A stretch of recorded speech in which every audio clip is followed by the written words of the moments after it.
Hola, ¿qué tal? Bienvenidos a Clips de Historia en 20 minutos, donde solamente en 1200 segundos hablaremos de historia de México. Historia real, historia bien documentada, pero que casi nadie cuenta. Hagamos historia entretenida.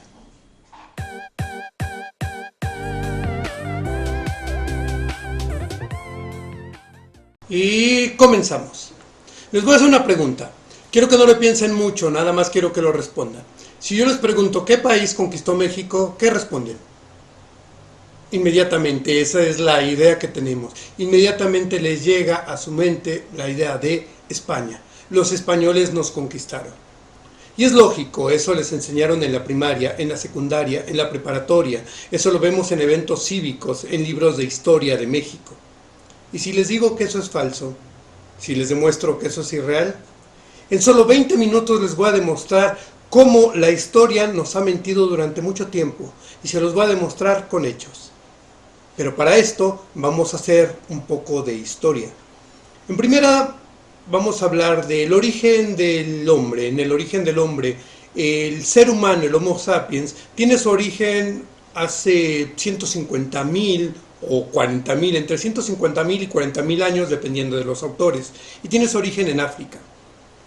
El ser humano en lo que hoy llamamos el continente americano tiene su origen hace entre 14.000 y 16.000 años. Es decir, que este continente que hoy llamamos América, pues se pobló muchísimo después que África, que Europa y que Asia. Por lo mismo, las culturas del territorio que hoy llamamos México, pues son hasta cierto punto, aunque muchas ya se extinguieron, son muy recientes. Una de las más antiguas es la Olmeca, por ejemplo, que inició en el año 1500 a.C., pero se extinguió en el año 100 a.C. Hay otras como la Mixteca y la Zapoteca que todavía duraron más tiempo y llegan a tener algunos descendientes, pero ya no directos. Sin embargo, la cultura más representativa de lo que hoy llamamos la mexicanidad, de lo que hoy llamamos México, es la que se considera o la que se conoce como la cultura azteca o mexica. La diferencia entre azteca y mexica es la temporalidad. Los aztecas son aquella cultura que era nómada. Mientras se estaba moviendo se le considera o se le llama aztecas. Cuando ya se asentaron en un lugar, en este caso fundaron Tenochtitlán, ahí se les empezó a llamar mexicas. Esa es la gran diferencia. Esta cultura empezó o tiene su origen en el año 1325 después de Cristo y se extingue en el año 1521 o prácticamente desaparece, y esto es por la conquista.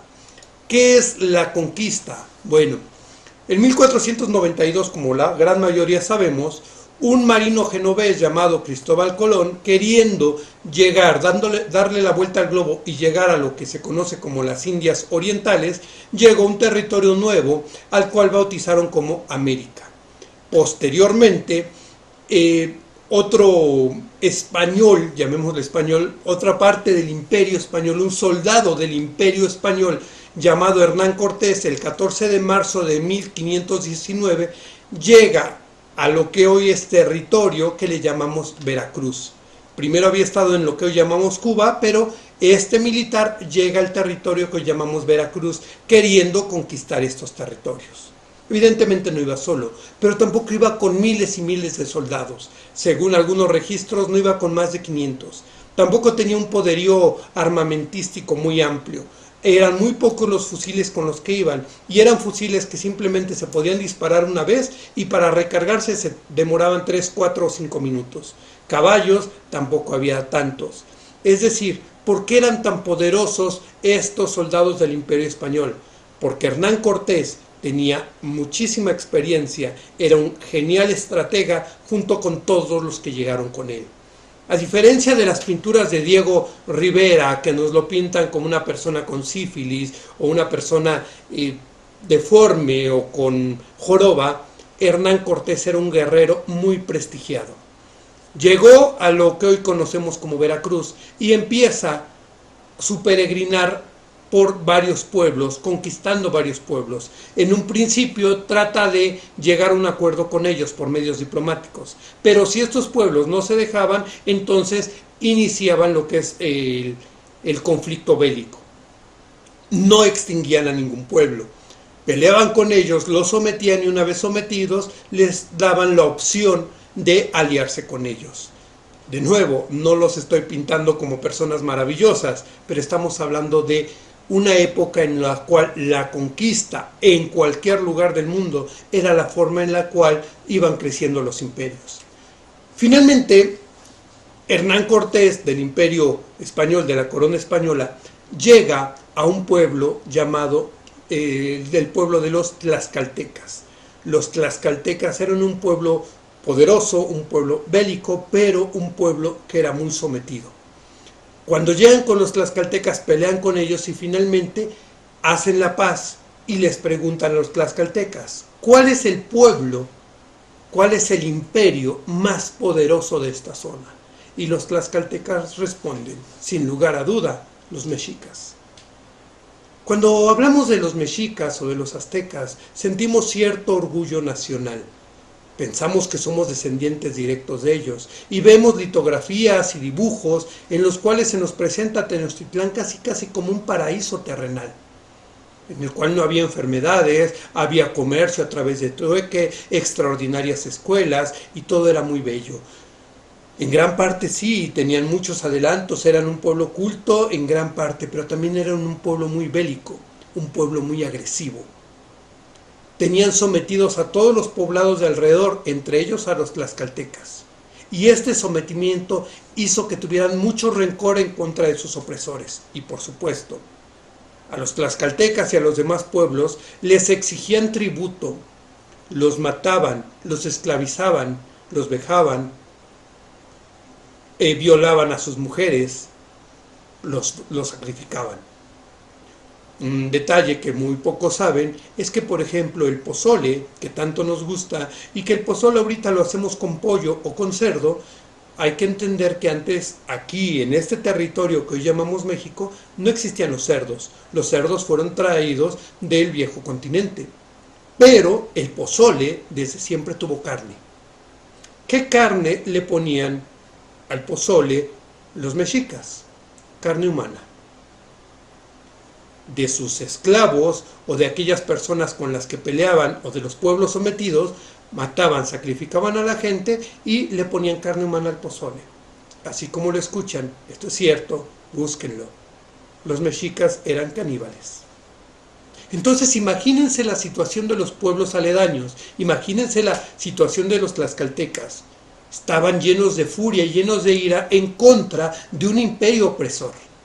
Y cuando llega el imperio español, hace las paces y dice, el enemigo de mi enemigo es mi amigo, vamos a aliarnos, los tlaxcaltecas dicen, por supuesto. Y entonces le declaran la guerra a los mexicas. Al principio llega Hernán Cortés y es recibido con los brazos abiertos por cuestiones místicas, lo confunden con un dios.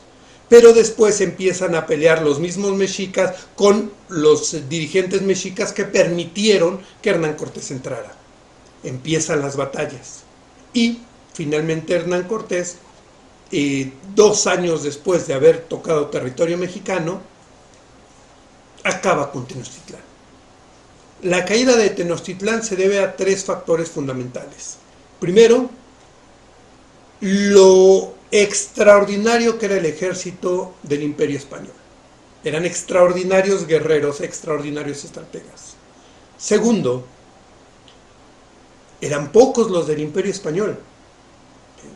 Eran muy pocos a comparación de los miles y miles y miles de mexicas que había. Pero el segundo punto, el que les dio mucha ventaja, fueron los pueblos oprimidos que se rebelaron contra el imperio opresor, en este caso contra los mexicas. Pero el tercero y más callado, más extraordinario, y lo que logró la diferencia, no fueron las armas, no fueron las alianzas, fue el sistema inmunológico. Los del imperio español en el viejo continente estaban acostumbrados a una enfermedad en la cual ya tenían hasta cierto grado de inmunidad. La viruela. Muchos de ellos ya llegaban con las marcas de la viruela en la cara. Estaban acostumbrados. pero a los nativos de este territorio jamás habían estado en contacto con la viruela, y eso los acabó. Prácticamente el 95% de los mexicas murió por la viruela, más que por los ataques y las armas. Es por eso también bastante curioso. Prácticamente no sobrevivió ningún mexica. Así el hecho de pensar que tenemos sangre mexica en las venas es un error. Sangre azteca, no es cierto. Tendríamos sangre tlaxcalteca o maya, porque estos pueblos perduraron más, porque estos pueblos al aliarse y al ir creciendo junto con la corona española que estaba aquí, que fundó una colonia, eso permitió la mezcla. Pero muy pocas personas en realidad tienen sangre azteca, sangre mexica, porque este pueblo se acabó. La caída de Tenochtitlán se dio oficialmente el 13 de agosto de 1521, el día en que se inventaron oficialmente los tacos de carnitas. Es en serio, así como lo escuchan. Ese día oficialmente es la caída de Tenochtitlán y se hace un festejo enorme. En este festejo pues están todos los soldados, está Hernán Cortés, están todos los soldados del Imperio Español, pero no nada más están ellos, están todos los aliados, los tlaxcaltecas y los de otras culturas están festejando en lo que se conoce como la casa de Hernán Cortés. Allí, pues, van a comer y lo que quieren de comer es cerdo. Matan varios cerdos y empiezan a comerlos. Pero los del Imperio Español lo que hacían era agarrar hogazas de pan y un pedazo de pan, un pedazo de cerdo y lo comían. Sin embargo, se les acabó el pan y no querían comerlo nada más así. Y ahí es donde entran los pueblos originarios que llegaron y dijeron, bueno, pues ya que no hay eso que ustedes están comiendo, podemos hacerlo con Tlaxcali. ¿Qué era Tlaxcali? El Tlaxcali era un preparado de maíz aplanado, lo que nosotros conocemos hoy por hoy como tortilla.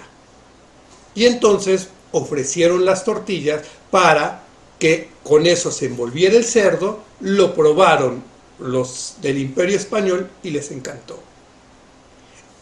Literalmente el día 13 de agosto de 1521 se inventaron los tacos de carnitas. Y es un símbolo maravilloso. ¿Por qué? Porque tenemos las tlaxcali, las tortillas, netamente originarias de lo que hoy llamamos México. Y tenemos el cerdo, netamente originario de lo que hoy llamamos España o Europa. Vean que el taco de carnitas es literalmente la fusión de dos culturas y se dio el día de la caída del imperio opresor en estas tierras. Se forma lo que se conoce como la Nueva España. ¿La Nueva España qué es? Que es una colonia española, donde vienen varios españoles a crear pueblos y ciudades. No crean que todas las ciudades fueron destruidas. Muchas ciudades indígenas siguieron desarrollándose y creciendo, se les permitió. ¿Por qué? Porque el Imperio Español no venía nada más a destruir. Hubo ciudades que son netamente del Imperio Español, de Puebla, por ejemplo. Puebla no existía ningún indígena en ese territorio, simplemente la ciudad fue creciendo así. Y muchos indígenas fueron emigrando a estas ciudades. Fue volviéndose una mezcla, pero el sistema de castas molestó a la gente. Durante 300 años el virreinato empezó a tener ciertos problemas. ¿Por qué? Porque si bien los indígenas vivían en el campo, hubo otras clases sociales, como por ejemplo los mestizos, que eran mezcla entre español peninsular e indígena, o los criollos. ¿Qué eran los criollos? Los criollos eran hijos de españoles peninsulares, es decir, gente que nació directamente en la corona española o en el Imperio Español y que llegaron aquí y tuvieron hijos. Los criollos tenían menos derecho que los nacidos directamente en España, como si la tierra tuviera algo que ver. Y eso los molestó. Y eso hizo que 300 años después de la caída de Tenochtitlán, mucha gente quisiera independizarse. O por lo menos es lo que nos han contado. En realidad, la primera persona que quiso la independencia de lo que hoy llamamos México no fue el cura Hidalgo, fue el hijo de Hernán Cortés. Y lo aplacaron y lo metieron a la cárcel. El cura Hidalgo era un criollo que no estaba de acuerdo con la situación en la Nueva España. Pero no es porque quisiera la independencia. Lo que pasaba es que en aquel momento, en el Imperio Español, Napoleón de Francia estaba invadiendo al Imperio Español. Francia tenía ideas muy liberales y al querer invadir a España con ideas conservadoras, Miguel Hidalgo tenía miedo que las ideas liberales llegaran a la Nueva España. Y entonces se levantó en armas para demostrar el poderío militar que podía tener también la Nueva España para evitar que llegaran los franceses. El afamado grito de Dolores no era ¡Viva México! Con el estandarte de la Virgen. El grito real, el grito de Dolores era ¡Viva el rey Fernando VII! Y muera el mal gobierno. Hidalgo no quería la independencia. Posteriormente llega Morelos, que fue el que realmente quería una independencia de la Nueva España. Llega Allende, llega Guerrero. Todos ellos van muriendo con excepción de Guerrero y no pasa nada. Durante 10 años y fracción estuvieron peleando y no pasaba nada. Finalmente, un militar del Imperio Español logra la independencia por medios diplomáticos. Agustín de Iturbide se junta con Guerrero, habla con el nuevo virrey y le dice, le conviene al Imperio Español, le conviene a la Nueva España que nos separemos. Vamos a seguir siendo amigos, pero mejor nos separamos y cada quien por su cuenta. Y los convence. Y de esta manera Iturbide logra la independencia. Y logra la independencia el 27 de septiembre de 1821. Al siguiente día, 28 de septiembre de 1821, inicia el Imperio Mexicano. Iturbide es el primer emperador. Un par de años después, la gente está enojada, no quiere que haya un imperio, quiere que exista una república. Y esta república, la República Mexicana, queda proclamada el 1 de noviembre de 1823. Y ahí vienen los detalles importantes. ¿Qué país conquistó México? ¿España? Bueno, entonces deben de saber una cosa. Curiosamente, en 1810 se comenzó en el Imperio Español una constitución que, aunque fue fallida, en 1812 se terminó y le dio por primera vez la acreditación a España como una nación política. Es decir, aunque existen muchas opiniones, antes de esa fecha España no estaba conformado como el país que es hoy en día. Pero más allá de eso, ¿quién conquistó México?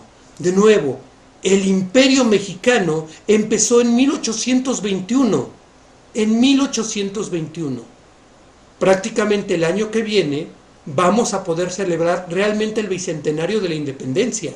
Realmente. ¿Por qué? Porque el que celebramos en 1810 fue el bicentenario de uno de los intentos, no de la independencia. Por lo tanto, si en 1821 se separa la Nueva España de España, allí es cuando empieza a existir México como imperio. Y en 1823, que se proclama la República Mexicana, el 1 de noviembre de 1823, allí inicia México como país. Por lo tanto, ¿quién conquistó México? Nadie. ¿Por qué? Porque el Imperio Español llegó y conquistó territorios. El Imperio Español se alió con culturas. El Imperio Español derrocó el Imperio Mexica. Pero México no existió sino hasta 1823. ¿Correcto? Nadie conquistó México porque México no existía. El cuento de que México es conquistado debe de ser superado, porque todavía lo tenemos en la mente, todavía nos vemos como conquistados en vez de vernos como lo que somos. Somos la mezcla entre los mejores guerreros del mundo en su tiempo, los del Imperio Español, y los pueblos guerreros que pelearon contra un imperio opresor, los tlaxcaltecas y todos los demás que pelearon contra el imperio opresor de los mexicas. Eso es lo que somos. Y así es como debemos de vernos. Posteriormente la historia siguió con amigos traicionando amigos, sangre y mentiras, porque eso es la historia de México, conspiraciones, héroes y villanos, héroes villanos y villanos heroicos, y mucho, mucho, mucho Estados Unidos. La historia oficial nos ha dicho cosas no muy reales, nos ha maquillado las cosas. Eso es parte de la historia del país. Pero eso es otra historia. Y es una historia que veremos en otros 20 minutos, porque ya se acabó el tiempo. Adiós.